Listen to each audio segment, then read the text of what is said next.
Madam మీరు సీరియస్గా చెప్పండి, మీరు తీసుకోవాలి. మహిళా కమిషన్ ఏమన్నా అప్రోచ్ అయ్యారా, లేకపోతే వాళ్ళే మీకు కాంటాక్ట్ చేశారా? ఏమన్నా జరిగిందా? మహిళా కమిషన్ నుంచి మీకు ఏదైనా కాల్ వచ్చిందా?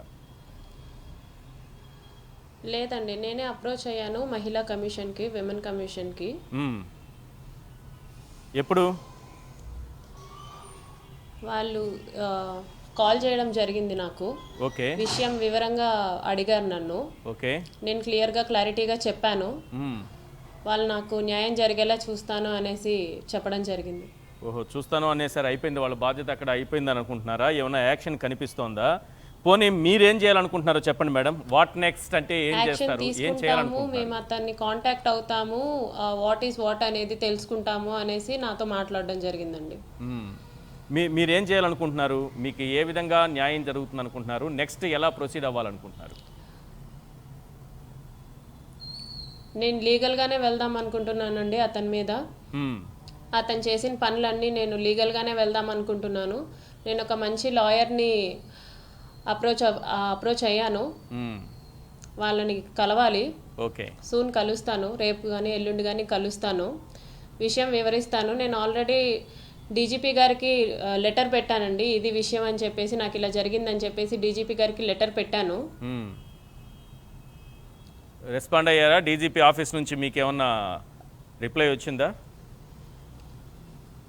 లేదండి, ఇంకా రెస్పాండ్ అవ్వలేదు. ఇంకా రెస్పాన్స్ ఏం రాలేదు. ఓకే. సో దీనికి సంబంధించిన లీగల్ ప్రాసెస్ అంతా మేము ఒక మంచి లాయర్ని అప్రోచ్ అయ్యాము. వాళ్ళని కలిసి కాదు, మీరు ఎంత మంచి లాయర్ని పెట్టుకున్నా మీ దగ్గర ఎంతో కొంత ఇప్పుడు కోర్టులు ఏం చేస్తాయి, దానికి కావాల్సినటువంటి ఆధారాలు చూపించమంటాయి, దానికి కావాల్సినటువంటి ఎవిడెన్స్ చూపించమంటారు, ఆ ప్రూఫ్స్ ఏమన్నా కావాలంటారు. మీ దగ్గర అలాంటి ఎవిడెన్స్ ఏమన్నా ఉందా? మీరు చెప్పే ప్రతి మాటకు ఎవిడెన్స్ ఉందా?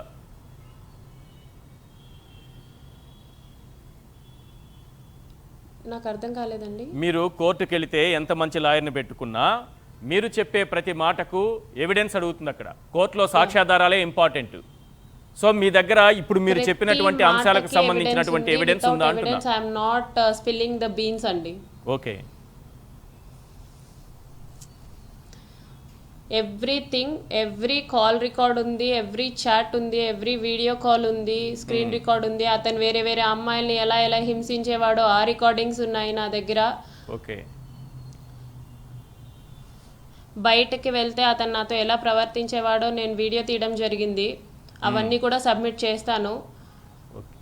ఇప్పుడు ఇక్కడ చూస్తున్నటువంటి, మేము చూపిస్తున్నటువంటి వీడియోస్ కాకుండా ఇంకా ఉన్నాయా? చాలా ఉన్నాయండి, అలాంటివి చాలా ఉన్నాయి. ఇదేం ఒకటి కాదు.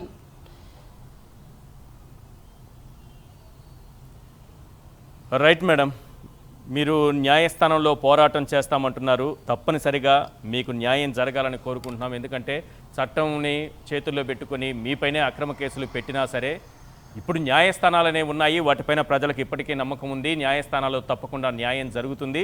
సో దానికి మీరు అప్రోచ్ అవుతున్నటువంటి విధానం చూస్తుంటే ప్రతిదానికి ఒక ఎవిడెన్స్ ఉంది. లీగల్గా ప్రొసీడ్ అవుదాం అనుకుంటున్నానండి. Yes, good. లీగల్గా ప్రొసీడ్ అవుదాం అనుకుంటున్నారు. న్యాయస్థానంలో మీకు న్యాయం జరగాలని కోరుకుంటున్నాను. థ్యాంక్ యూ అండి, ఇవాల్టి చర్చలో మీరు జాయిన్ అయినందుకు. అలాగే అత్యంత ప్రధానమైనటువంటి అంశం, ఇంత జరుగుతూ ఉంటే లోపల పార్టీకి అన్నీ తెలిసి, పవన్ కళ్యాణ్ గారికి అన్నీ తెలిసి సర్వదా అప్రమత్తంగా ఉందాం అంటూ పవన్ కళ్యాణ్ గారి పేరు మీద ఒక ప్రెస్ నోట్ రిలీజ్ చేసి, ఈ పొలిటికల్ హిస్టరీలో ఇటువంటి దుర్మార్గపు ప్రెస్ నోట్ ఏ పార్టీ కూడా రిలీజ్ చేయలేదు గతంలో. దీని వెనుక ఏం జరిగిందనేది ఈరోజు వాస్తవాలతో సహా బయటపడింది. పవన్ కళ్యాణ్ గారికి ఈ విషయం తెలిసిన తర్వాతే మీరందరూ కూడా మీ మానసిక బలహీనతల్ని కొంచెం కంట్రోల్లో పెట్టుకొని బయటకు తెలియకుండా, బయట ప్రపంచానికి తెలియకుండా వివాహేతర సంబంధాల రచ్చను పార్టీపై కొందరు రుద్దాలని చూస్తున్నారు. కాబట్టి మీరు జాగ్రత్తగా ఉండండి, ఇలాంటివి మాత్రం కంటిన్యూ చేయండి అన్నట్టుగానే ఈ ప్రెస్ నోట్ కనిపిస్తోంది. ఇలాంటి పార్టీ, ఇలాంటి నాయకుడు మరి అరవ శ్రీధర్ గారి మీద చర్యలు తీసుకుంటారా? ఏం జరుగుతుందో వెయిట్ చేద్దాం. లీగల్గా ఫైట్ చేస్తానంటున్నారు బాధితురాలు. ఆమెకు ఎలాంటి న్యాయం జరుగుతుందో చూద్దాం.